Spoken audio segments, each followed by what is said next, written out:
안녕하세요. 사연을 시작하기에 앞서 구독과 좋아요 부탁드려요. 감사합니다. 사연 시작해 볼게요. 언제부터였을까요? 제 인생이 이렇게 드라마틱하게 흘러갈 줄은 정말 몰랐어요. 평범한 회사원이었던 저는 1년 전 회사 동료의 소개로 현우 씨를 만났습니다.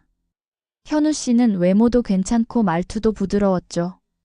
중소기업 마케팅팀에서 일한다고 했고, 취미도 저와 비슷해서 금방 마음이 맞았어요.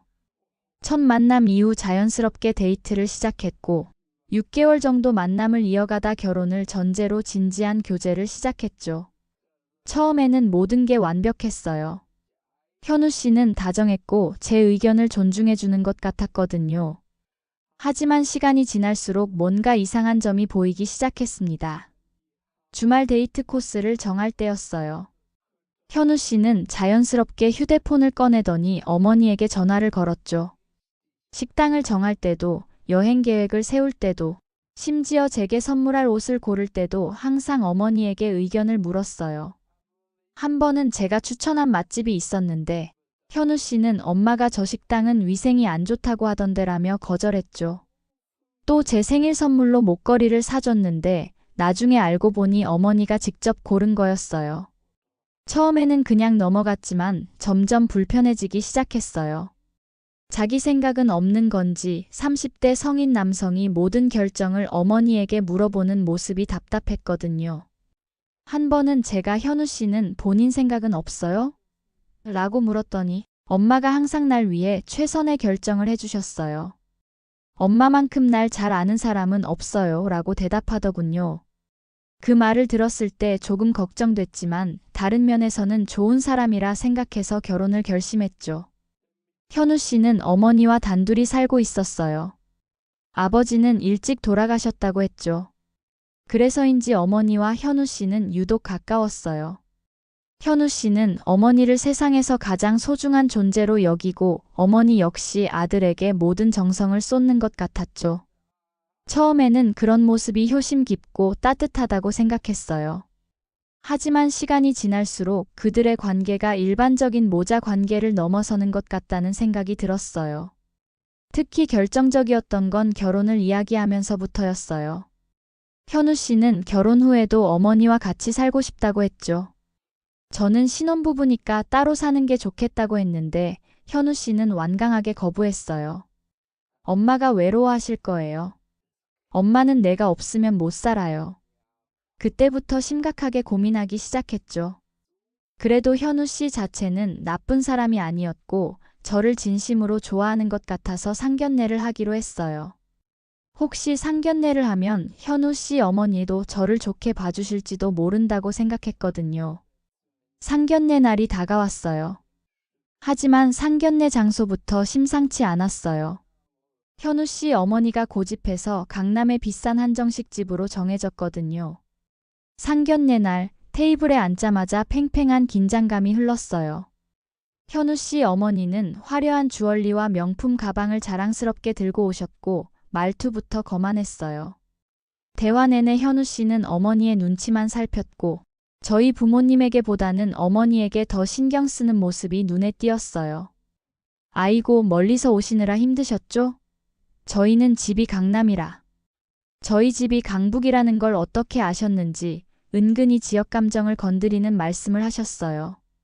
아버지께서는 그저 미소로 넘기셨지만 어머니의 표정이 살짝 굳어지는 걸 놓치지 않았죠. 현우 씨 어머님은 상견례 내내 자신의 아들 자랑과 자신이 운영하는 회사 자랑을 빼놓지 않으셨어요. 무역회사를 운영한다고 하시면서도 마치 대기업인 것처럼 과장해서 말씀하시더라고요.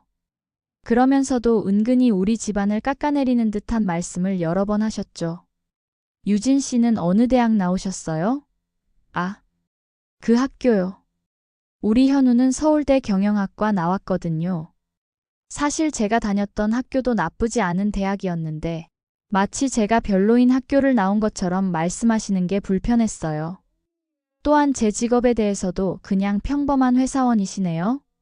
라고 하시면서 별로 대단하지 않다는 듯한 표정을 지으셨죠. 상견례는 그렇게 어색한 분위기 속에서 끝났어요. 결정적인 합의 없이 흐지부지 마무리되었죠. 돌아오는 차 안에서 엄마께서 한마디 하셨어요. 유진아, 정말 그 사람이 맞니? 당시에는 그저 첫 만남이라 어색했을 뿐이라고 생각했어요. 하지만 그게 시작이었습니다. 상견례 이후 며칠이 지났을 때 엄마께 전화가 왔어요. 현우 씨 어머니가 엄마를 회사로 부르셨다고 했죠. 무슨 일인지 이상했지만 엄마는 우선 연락을 받았으니 예의상 가는 게 맞다며 가보겠다고 하셨어요. 다음 날 엄마는 현우 씨 어머니의 회사를 방문하셨어요. 작지만 깔끔한 사무실이었다고 해요. 회사 분위기는 조용했대요. 현우 씨 어머니는 엄마를 자신의 사무실로 안내했죠. 오늘 이렇게 불러서 죄송해요. 사실 드릴 말씀이 있어서요. 엄마는 무슨 말씀을 하실지 예상하지 못하셨대요. 그런데 현우 씨 어머니의 다음 말에 충격을 받으셨죠. 보시다시피 저희 집안은 살만합니다. 제 아들 앞길 막지 마시고 파혼시키시죠. 엄마는 순간 귀를 의심하셨대요. 무슨 말도 안 되는 소리를 하는 건지, 무슨 말씀이신지. 그날 보니 따님이 그저 평범한 회사원이더군요. 우리 현우는 앞으로 큰일을 할 아이인데 좀 더 배경이 있는 신부감이 필요해요. 물론 따님이 나쁘다는 건 아니에요. 그저 어울리지 않을 뿐이죠. 엄마는 너무 어이가 없으셨대요.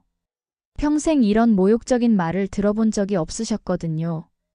엄마는 자리에서 일어나 나가려고 하셨죠. 더 이상 할 말이 없네요. 이만 가보겠습니다. 그때였어요. 사무실 문이 열리며 한 여직원이 들어왔죠. 어머, 사모님. 어쩐 일이세요? 이번 계약도 너무 감사드려요. 그 직원은 어머니를 보자마자 반갑게 인사했대요. 현우 씨 어머니 당황한 표정으로 직원을 쳐다봤죠. 뭐라고? 이분을 어떻게 아는 거죠? 직원은 의아한 표정으로 대답했어요. 대표님, 이분이 이번 저희 거래처 대표님 사모님이세요. 이번에 저희 회사 살려주신 그 거래처요. 현우 씨 어머니의 얼굴이 하얗게 변했어요. 엄마의 표정도 복잡했겠죠. 사실 아버지는 무역 중견기업의 대표셨고 최근에 현우 씨 어머니의 작은 무역회사와 거래 계약을 맺으셨던 거예요. 그것도 어려운 상황에 있는 그 회사를 돕기 위해 특별히 결정하신 계약이었대요. 현우 씨 어머니는 말을 잇지 못했어요. 그제서야 상황을 파악하신 거죠. 엄마는 담담하게 대답하셨어요. 네, 제 남편이 무역회사 대표입니다. 방금 전까지 고압적인 태도로 파혼을 요구하던 현우 씨 어머니의 얼굴이 순식간에 굳어버렸어요. 직원은 상황을 눈치채고 황급히 사무실을 나갔죠. 현우 씨 어머니는 당황한 기색이 역력했어요. 아, 그러셨군요. 제가 잘못 알고 있었네요. 죄송합니다. 방금 전 이야기는 제 실수였어요. 잊어주세요. 엄마는 냉정하게 대답하셨대요. 됐습니다. 말은 주워 담을 수도 없고요. 그럼 파혼하는 걸로 알고 이만 가겠습니다. 엄마는 그대로 회사를 나오셨고 집에 돌아와 모든 이야기를 들려주셨어요. 저는 충격을 받았죠. 현우 씨가 그런 어머니 밑에서 자랐다는 것, 그리고 그런 어머니의 말에 절대적으로 복종하는 사람이라는 것을 생각하니 갑자기 모든 게 이해되더라고요. 그날 저녁 현우 씨에게서 전화가 왔어요. 유진 씨, 오늘 우리 엄마가 뭐라고 했는지 알아요? 알아요. 저희 엄마께서 다 말씀해 주셨어요. 우리 엄마도 그런 의도는 아니었을 거예요. 오해가 있었던 것 같아요. 엄마가 많이 미안해하세요. 현우 씨는 어머니를 변호하기 바빴어요. 심지어 자기 어머니가 한 모욕적인 말들이 오해였다고 하더군요. 저는 그제서야 현우 씨의 진짜 모습을 본 것 같았어요. 현우 씨, 솔직히 우리 관계에 대해 어떻게 생각해요? 정말 나와 결혼하고 싶은 거예요? 잠시 침묵이 흘렀어요. 현우 씨의 대답은 충격적이었죠. 물론 결혼하고 싶어요. 근데 엄마가 반대하면 좀 어렵겠죠. 엄마는 내가 제일 존경하는 사람이니까. 하지만 엄마가 유진 씨랑 결혼하라고 하셨어요. 그 말을 듣는 순간 제 마음속에서 무언가가 확실히 끊어졌어요. 그럼 더 이상 할 말이 없네요. 헤어져요. 전화를 끊은 후 부모님께 파혼하고 싶다고 말씀드렸어요. 엄마는 이미 예상하셨는지 고개를 끄덕이셨고 아버지도 제 결정을 존중해 주셨죠. 사실 엄마도 처음부터 그 친구가 마음에 안 들었어. 너무 의존적이고 자기 주관이 없어 보이더라고. 상견례 때도 계속 어머니만 쳐다보면서 눈치 보는 모습이 영. 엄마의 말씀에 웃음이 나왔어요. 역시 엄마는 다 보고 계셨던 거죠. 며칠 후 현우 씨가 저희 집을 찾아왔어요. 놀랍게도 혼자가 아니라 어머니와 함께였죠. 현우 씨 어머니는 180도 달라진 태도로 엄마께 죄송하다며 용서를 빌었어요. 그리고 현우 씨는 저한테 계속 매달렸죠. 유진 씨, 우리 엄마가 오해한 거였어요. 우리 관계는 괜찮잖아요? 제발 우리 다시 한번 생각해봐요. 그런데 문제는 현우 씨가 아직도 자기 어머니를 들먹이는 거였어요. 우리 엄마도 이제 당신을 인정해요. 엄마가 너무 미안하대요. 엄마가 유진 씨 놓치지 말라고 했어요. 저는 단호하게 거절했어요. 그래도 현우 씨는 포기하지 않았죠. 몇 주 동안 계속 문자와 전화로 연락했고 집 앞에서 기다리기도 했어요. 심지어 제 회사 앞까지 찾아와서 울며 매달렸죠. 유진 씨, 제발 한 번만 더 기회를 주세요. 제가 정말 많이 사랑해요. 엄마도 유진 씨 놓치지 말라고. 그때 제 친구가 한 말이 생각났어요. 걔는 네가 좋아서 그러는 게 아니라 내 집안이 자기네보다 더 크다는 걸 알고 엄마가 잡으라고 시켜서 그러는 거야. 결국 제 부모님이 나서서 현우 씨 집에 정식으로 파혼 통보를 했어요. 이제 와서 생각해보면 그동안 현우 씨가 어머니한테 의존하는 성향이 얼마나 심각했는지 알겠더라고요. 우리가 데이트할 때도 현우 씨는 자주 어머니에게 전화해서 어디 있는지, 누구랑 있는지 보고했어요. 처음에는 그저 효자구나 싶었는데 나중에 보니 그건 어머니가 시키는 일이었던 거예요. 제가 싫은 내색을 하면 엄마가 걱정하시니까 그렇지라며 웃어넘겼죠. 또 현우 씨는 종종 중요한 결정을 앞두고 엄마한테 물어봐야 해요 라고 했어요. 여행 계획을 세울 때도, 집을 구할 때도, 심지어 직장을 옮길 때도 어머니의 의견이 가장 중요했죠. 한 번은 제가 왜 어머님 의견이 그렇게 중요해요? 라고 물었더니 엄마는 항상 내게 맞는 선택을 해주셨어요. 엄마는 내 인생의 방향을 정해주시는 분이에요 라고 대답하더군요.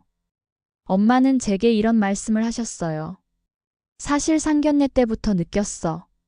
그 어머니는 아들을 자기 소유물처럼 여기는 것 같더라.